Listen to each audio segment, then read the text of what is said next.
بسم اللہ الرحمن الرحیم۔ آج ہم واجب نمازوں میں سے نماز آیات کے حوالے سے بات کریں گے۔ نماز آیات کب واجب ہوتی ہے؟ تین چیزوں کی وجہ سے نماز آیات واجب ہے۔ ان میں سے پہلا سورج گرہن ہے، دوسرا چاند گرہن ہے۔ اگر سورج گرہن لگ جائے اور چاند گرہن لگ جائے تو مرد ہو یا عورت اس پر نماز آیات پڑھنا واجب ہو جاتا ہے، اور اس میں کوئی فرق نہیں کہ پورے سورج اور پورے چاند کو گرہن لگا تھا یا جزوی طور پر اسے گرہن لگا تھا۔ اور اسی طرح جو تیسرا ہے جس کی وجہ سے نماز آیات واجب ہو جاتی ہے، وہ تیسرا امر زلزلہ ہے۔ اگر زلزلہ آئے تو اس سے بھی نماز آیات کا پڑھنا واجب ہو جاتا ہے۔ اب جیسے ہی سورج گرہن اور چاند گرہن لگا، فوراً ہم نماز آیات ادا کی نیت سے پڑھیں گے۔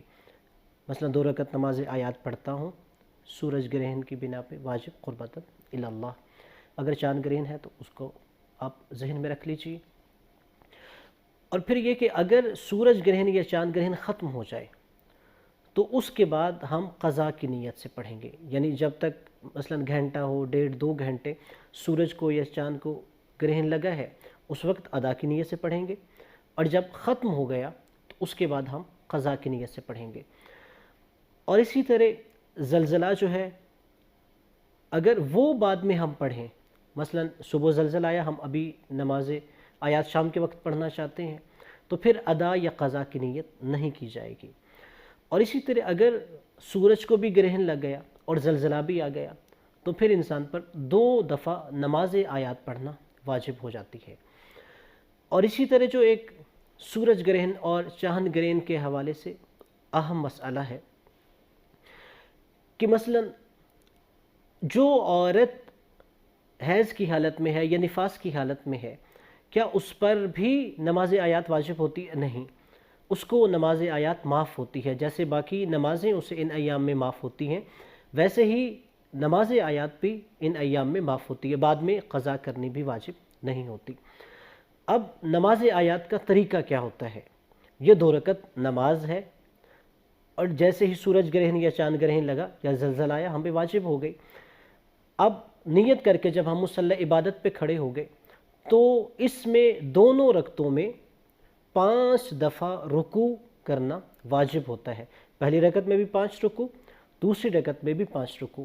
اس میں پہلا طریقہ نماز آیات پڑھنے کا یہ ہے کہ ہم نیت کر کے تکبیرۃ الاحرام کہی، اللہ اکبر، اس کے بعد ہم نے سورہ فاتحہ پڑھی، اس کے بعد کوئی اور دوسری صورت آپ نے پڑھ لی، مثلا سورۃ القدر پڑھی، پھر ہم رکوع میں چلے جائیں گے، سبحان ربی العظیم و بحمدی پڑھا، پھر ہم کھڑے ہو گئے، ہم نے سورہ فاتحہ اور اس کے بعد کوئی اور دوسری صورت پڑھی، پھر ہم رکوع میں چلے گئے، پھر ہم کھڑے ہوئے، اس کے بعد پھر ہم نے سورہ فاتحہ کوئی اور صورت پڑھی، پھر رکوع میں چلے گئے۔ اس طرح ہم 5 دفعہ رکوع کریں گے۔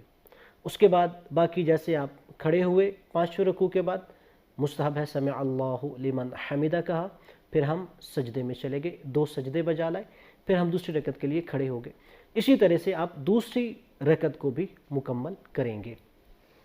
اور اس کا دوسرا طریقہ یہ ہے، آپ ایسا کیجئے کہ تکبیرۃ الاحرام کہی، اس کے بعد ہم نے سورہ فاتحہ پڑھی، اور پھر ہم نے کسی اور سورت کے 5 حصے کر لیے، اور پھر اس ایک حصے کو پڑھنے کے بعد ہم رکوع میں چلے جائیں۔ مثلا سورہ فاتحہ ختم ہونے کے بعد ہم سورہ اخلاص پڑھنا چاہتے ہیں، ہم نے کہا بسم اللہ الرحمن الرحیم، اللہ اکبر، رکوع میں چلے گئے، سبحان ربی العظیم و بحمدہ، اس کے بعد کھڑے ہوئے، پھر اس سورت کی اگلی آیت پڑھی، قل هو اللہ احد، اللہ اکبر، پھر رکوع میں چلے گئے، سبحان ربی العظیم و بحمدہ، کھڑے ہوئے، پھر ایک آیت پڑھی، اللہ الصمد، پھر اس کے بعد تکبیر کہی، پھر رکوع میں چلے گئے، سبحان ربی العظیم و بحمدہ کہہ کے پھر کھڑے ہوئے، لم یلد ولم یولد، پھر ایک آیت پڑھی، پھر ہم رکوع میں چلے گئے، سبحان ربی العظیم و بحمدہ، پھر اس کے بعد ہم نے اگلی آیت پڑھی، وَلَمْ يَكُنْ لَهُ كُفُوًا أَحَدٌ كَذَلِكَ اللَّهُ رَبِّي،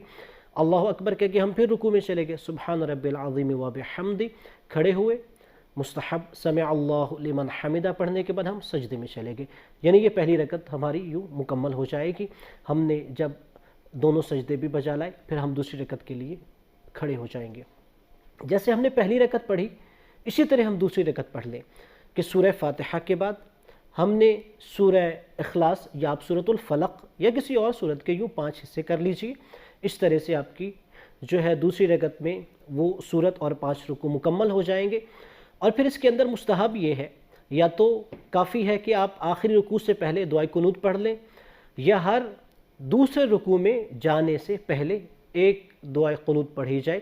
یعنی یوں 5 دعائے قنوت ہوں گے، دوسرے رکوع سے پہلے، چوتھے رکوع سے پہلے، چھٹے رکوع سے پہلے، 8ویں رکوع سے پہلے اور 10ویں رکوع سے پہلے. یہ آپ اس طرح سے بھی پڑھ سکتے ہیں، اور اگر صرف آخری رکوع سے پہلے ایک دفعہ دعائے قنوت پڑھ لیا جائے تو وہ بھی کافی ہے. لیکن اس میں یاد رکھیے کہ جو 5 رکوع کیے جاتے ہیں وہ واجب رکن ہے، یعنی جان بوجھ کر یا غلطی سے کمی یا بیشی ہو جائے گی تو نماز باطل ہو جائے گی. یہ ہمیں ذہن نشین رکھنا چاہیے. اور اس کے بعد جو ایک اہم مسئلہ نماز آیات ہو یا سورج گرہن، چاند گرہن ہو یا کوئی اور آسمانی آفت ہو، کہ سوال کیا جاتا ہے کہ جو عورت حاملہ ہے کہ اس کے لیے کیا حکم ہے. ہمارے ہاں کچھ توہمات ہیں، مثلا کہ اگر سورج گرہن یا چاند گرہن ہے تو عورت کو چلتے رہنا چاہیے. نہیں، کوئی شرعی حکم یہ نہیں ہے.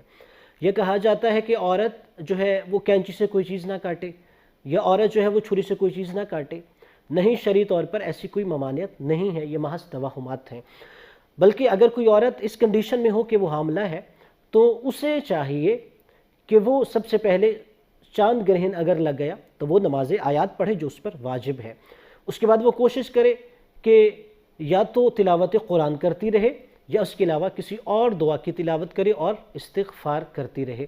اور اسی طرح رسول خدا صلی اللہ علیہ وآلہ وسلم کا یہ ارشاد بھی ہے کہ اگر سورج یا چاند گرہن ہو تو اس میں آپ صدقہ بھی دیں، یہ دینا بھی مستحب ہے اور انسان کے لیے باعث ثواب ہے.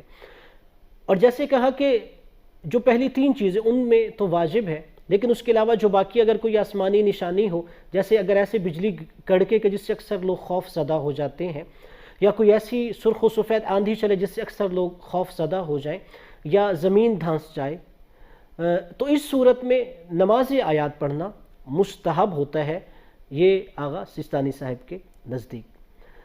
اللہ تبارک و تعالی ہم سب کو اپنے صالحین میں سے، بندوں میں سے قرار دے، اور ساری انسانیت کو آفات و بلیات سے محفوظ فرمائے.